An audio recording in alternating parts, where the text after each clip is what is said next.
Hi guys, magandang hapon po. Ito pala yung yung snake guard dito po sa likod ng bahay po namin. May tanim po ako dito. Pangalawang ko na siya na na bunga. Yung una is yung fresh din, yung pangalawa is fresh pa rin din. Isang snake guard at saka masarap yan. Uulamin natin mamaya. Lagay natin yan sa may itlog. Para gisa natin. Pero hindi siya mapakla ha. Tsaka hindi siya mapait. Kundi lasa siya ng mga parang din, yung mga beach natin na bumubunga. Pagkatapos din,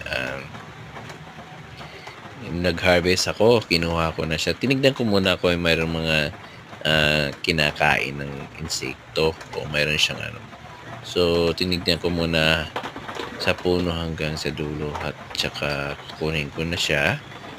Tapos, fresh na fresh yan talaga yan. Totoo yan. Hindi yan legit talaga yan na na snake guard. So, naghahanap ako pero wala na eh. So, siya lang mag-isa.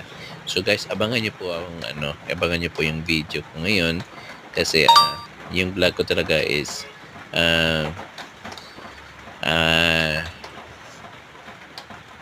kinakain talaga to, yung snake guard. So makakita nyo magluto ako nito at maraming salamat po sa papanood po sa akin ng aking small video. Si Captain Boy po, si Edre Espartero Vlog po ito, at thank you for watching and have a good day. God bless po. Ingat po kayo lagi at mag-start na ako ng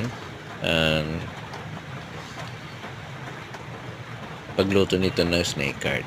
God bless. Bye-bye.